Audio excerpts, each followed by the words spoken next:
un podcast de Cooperativa. ¿De qué sirve una idea si se guarda en un cajón? En este capítulo vamos a conocer a Steven Sasson, un joven ingeniero que tuvo una idea revolucionaria. Steven trabajaba en el laboratorio de investigación de Eastman Kodak. Estaba empecinado en facilitar todo el proceso de la fotografía para hacerla más accesible, para masificarla. Utilizó un sensor, un dispositivo de carga acoplada, en simple un chip. Steven se preguntaba, ¿y qué tal si pudiéramos capturar una imagen, pero sin rollo fotográfico? Eso era algo impensado en 1975. Durante varios meses, con piezas recicladas de otros equipos, Steven construyó un dispositivo del tamaño de una tostadora de pan, que tomaba fotos en blanco y negro de, escucha bien, 0,01 megapíxeles. Tardaba 23 segundos en guardar la imagen en una cinta de cassette digital.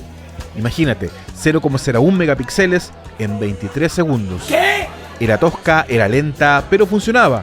Así, en 1975, nacía la fotografía digital. El problema surgió cuando Steven presentó su invento a los ejecutivos de Kodak. Estaban perplejos. ¿Una cámara sin rollo fotográfico? Lo primero que pensaron estos ejecutivos era que su negocio se iba a arruinar. Kodak ganaba más dinero con el revelado de fotos que con la venta de cámaras. Y entonces dijeron, mira Steven, está interesante, pero ¿sabes qué? No se lo vamos a mostrar a nadie. What? Kodak patentó el invento y lo escondió. Bro, what are you talking about, man? Así fue. Kodak vio el invento como una amenaza existencial. Tenían la patente, tenían la tecnología en 1975, pero en vez de liderar la transición, la evitaron para proteger su negocio de rollos fotográficos. Y bueno, entre los 80 y los 90, otras compañías como Sony, Canon o Nikon comenzaron a desarrollar sus propias cámaras digitales y a venderlas. El mercado cambió, pero Kodak insistía en aferrarse al rollo fotográfico. Lanzó sus cámaras digitales recién a inicios de los 2000, demasiado tarde. En 2012, se declaró en bancarrota. Este caso hoy se estudia en escuelas de negocios de todo el mundo como un ejemplo de miopía empresarial o el dilema del innovador, cuando empresas tienen miedo de destruir lo que les funciona hoy, aunque eso signifique morir mañana. ¿Y qué pasó con Steven? Su invento se mantuvo guardado por décadas, pero en 2009 recibió el reconocimiento de la Casa Blanca y la cámara que creó en 1975 hoy está en un museo. Cooperativa Podcast presenta Innova 2030, segunda temporada. Un podcast de Cooperativa y el Consorcio Ciencia e Innovación para el Futuro. Ciencia e Innovación para el Futuro es un proyecto integrado por la Universidad Mayor, Universidad de Atacama, Universidad Autónoma de Chile y Universidad de Tarapacá. Hola, te doy la bienvenida. Esto es Innova 2030 y este es el segundo capítulo de la temporada. Vamos a hablar de un tema fundamental, de una de las materias primas de la innovación, las ideas. Vamos a conocer distintas técnicas para cultivar y generar ideas que pueden transformarse en productos innovadores. Cuando uno piensa en emprendimiento, los emprendedores siempre le dan mucha relevancia. Hay distintas técnicas y las vamos a revisar en este capítulo junto a Claudio Pavés, coordinador de investigación aplicada de la Universidad Mayor. Y lo cual es cierto. Lo primero que hay que tener en cuenta, nos dice Claudio, es que antes de la generación de ideas hay un paso que no se puede obviar: conocer el mercado, al usuario y las características específicas del problema que vamos a abordar para que cualquier idea que impulsemos se condiga con las necesidades del usuario. Me gustaría poder dar un paso antes, en el sentido de poder hacer un levantamiento de información, acercarte al cliente, hacer un estado del arte de lo que hay hoy en día. ¿Cuáles son esos obstáculos? ¿Cuáles son las necesidades no resueltas? Y para ello también es importante hacer un benchmarking de manera de poder analizar, en definitiva, cuáles son las oportunidades que la competencia hoy día no está cubriendo. ¿Cuál es el espacio donde realmente podemos innovar? Entonces, hace mucho más sentido cuando yo empiezo a idear a partir de información. Entonces, una vez que yo identifico un problema, yo formulo una pregunta, que es el cómo podríamos resolver esto contemplando quizás determinadas limitantes, y es ahí donde damos inicio entonces a una fase de ideación. Que muchos emprendedores en etapas iniciales, muchos creen que están inventando la rueda, digamos, están muy enamorados de su proyecto, y lo importante en etapas tempranas más bien es aprender, es poder iterar de la manera más rápida posible. Y aquí cabe mencionar el Design Thinking, una metodología que pone a las personas como foco o innovación centrada en el usuario. Paso 1. A través de distintas técnicas se levanta información sobre el problema, el mercado y el usuario. Un estudio acabado, paso esencial para conocer las necesidades o el problema. Paso 2. Se generan ideas o soluciones que apunten a resolver aquel problema o hacernos cargo de aquella necesidad. Paso 3. Esas soluciones se prototipan. Paso 4. Esos prototipos se testean. Paso 5. Según los resultados del testeo, podemos corregir, hacer cambios, modificar el prototipo. O, si todo va bien, estamos listos para introducir nuestro producto al mercado. En este episodio nos vamos a concentrar en el paso 2, la fase de ideación. El Design Thinking plantea una serie de técnicas para la generación de ideas.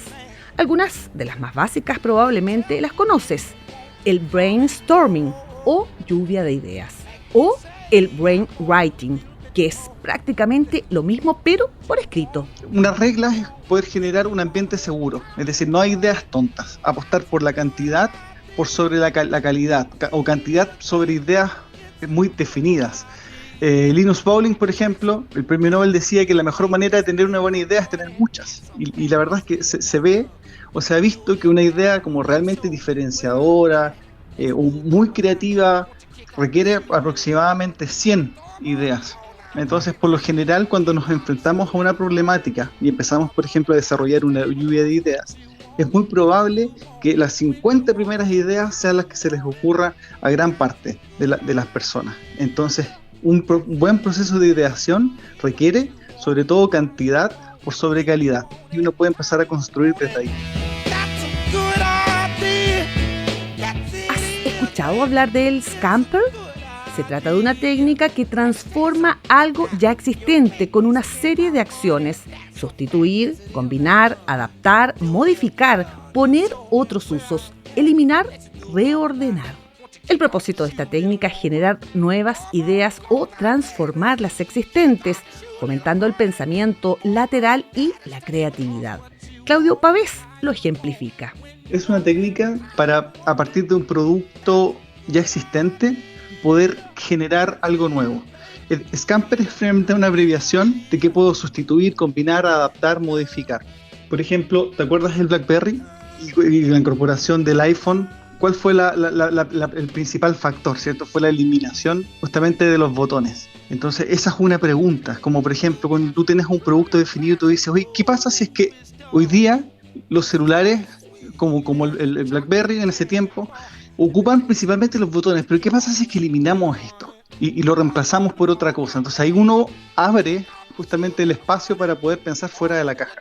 Muchas veces se cree que la innovación es como algo extremadamente grande, entonces estas pequeñas mejoras incrementales también son muy efectivas a la hora de poder innovar y crear nuevos productos y servicios. Otra técnica llamativa es la de Crazy Eights, una técnica de diseño visual donde se dibujan 8 ideas en una hoja dividida en 8 secciones y solo en 8 minutos. Y esta es una de las favoritas del profesor Pavés: los 6 sombreros de Edward de Bono. Una técnica que invita a analizar una idea desde distintos ángulos: emocionales, lógicos, creativos, críticos, etc. Te lo voy a explicar con un ejemplo. Imagina que una empresa tecnológica está evaluando la posibilidad de implementar una semana laboral de 4 días. Empezamos con el sombrero azul.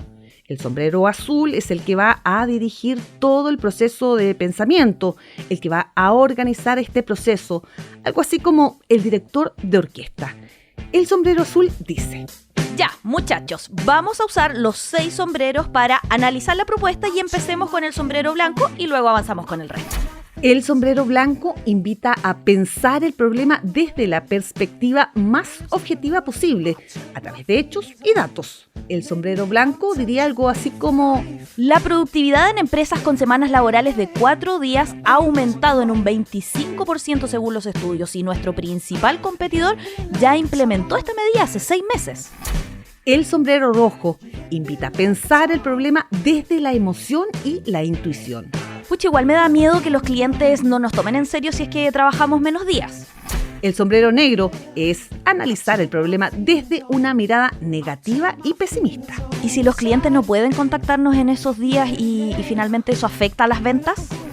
Por el contrario, el sombrero amarillo invita a ver el lado positivo desde las oportunidades y beneficios. Esto va a permitir retener más talento, especialmente jóvenes. Además, el equipo va a llegar más descansado y eso puede mejorar la productividad.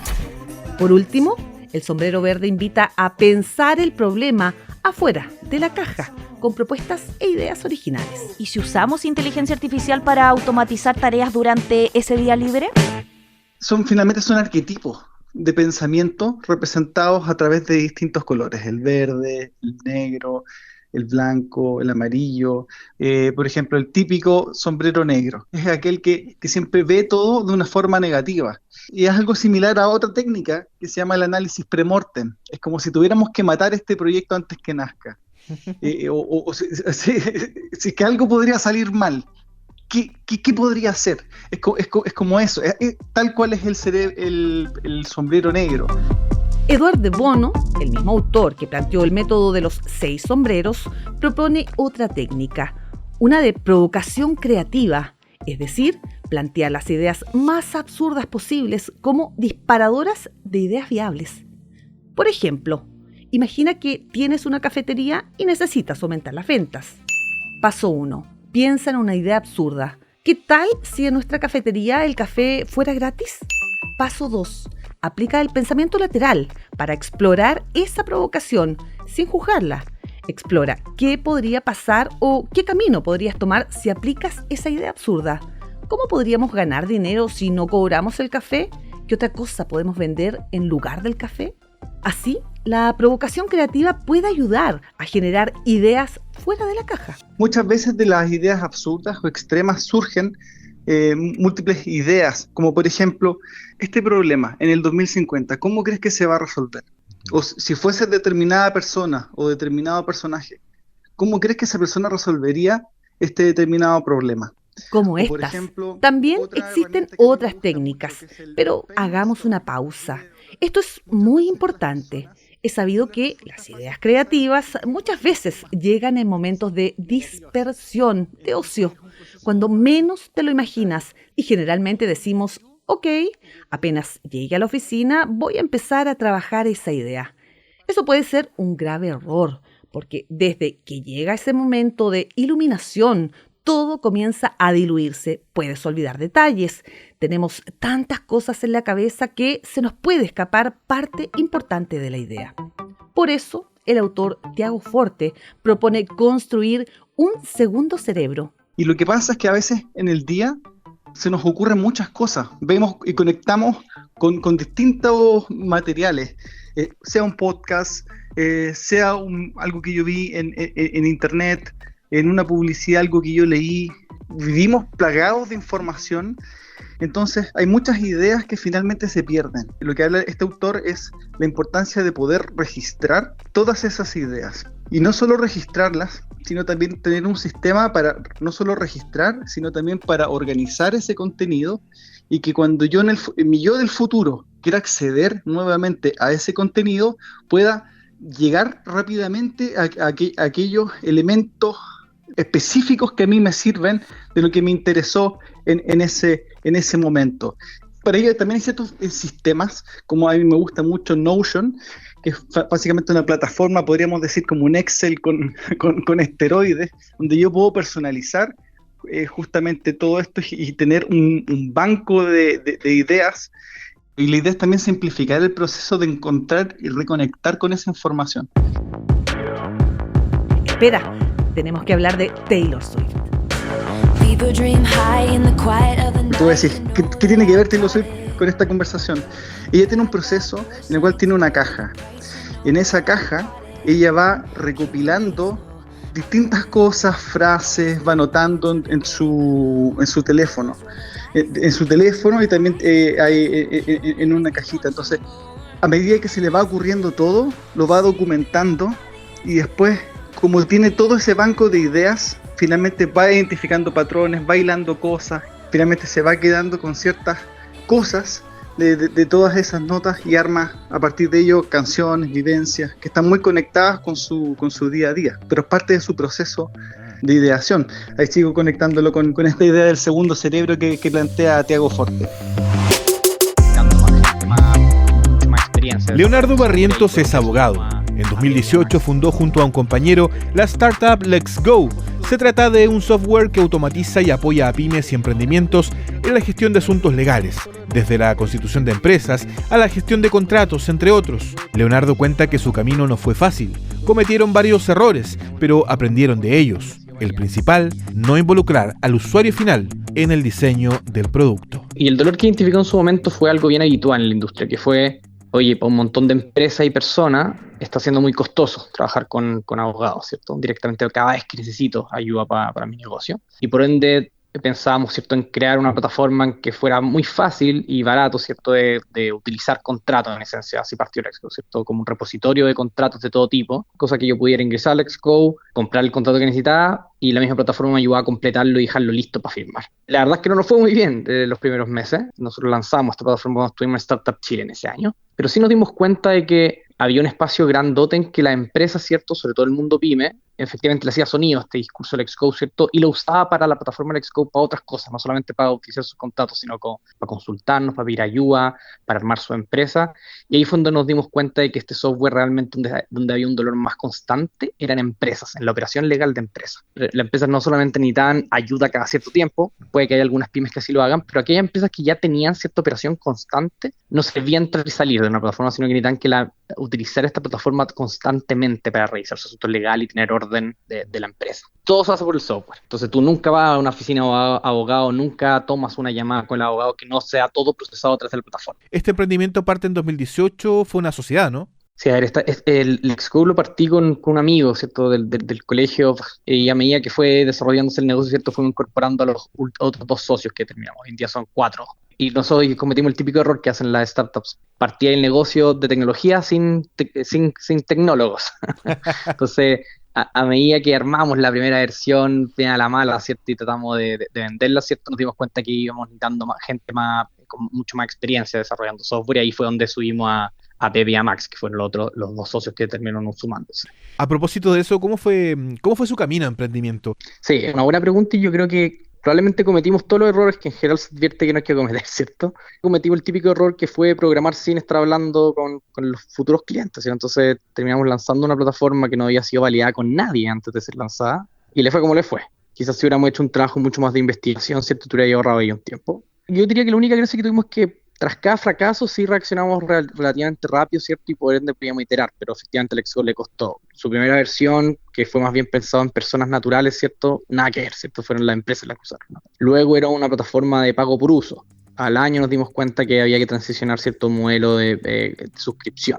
Y luego desde el modelo de suscripción terminamos identificando cuál era el SaaS como tal de una plataforma, es decir, qué es lo que tenía que hacer el software para que una empresa pagara mes a mes por él. Entonces, si te fijáis, llegamos a la versión definitiva del Let's Go tras 3 años pegándose, ¿cierto?, con la cabeza, con el mercado, con los clientes, con el uso, etcétera. Pero yo no sé si ahí existe una forma distinta de hacerlo, ¿eh? Quizás más rápido, pero así parten las startups. Lo bueno de los pencasos que nos mandamos es de que han sido aprendizajes, así que los tratamos de asimilar, ¿no? Hacia adelante, cada vez que Let's Go ha tenido que iterar algo de su plataforma o algún nuevo módulo, siempre hemos tratado de venderlo antes si quiere desarrollarlo, Es decir, es algo que es un dolor que efectivamente están teniendo la empresa, cómo les gustaría que fuera solucionado y si es que ese precio tendría sentido, ¿cierto? Entonces, esas tres cosas las puedes hacer mucho antes de escribir la primera línea de código, y creo que eso ha sido una muy buena impronta en los últimos años para nosotros. Es Leonardo Barrientos, CEO y cofundador de Let's Go. Leo, muchas gracias. Cuídate, un abrazo, chao. Innova 2030, segunda temporada. Una presentación de Cooperativa y el Consorcio Ciencia e Innovación para el Futuro. Encuentra este y otros episodios en cooperativapodcast.cl. Suscríbete en Spotify o en tu plataforma de audio favorita. En el próximo capítulo hablamos de innovación e inteligencia artificial.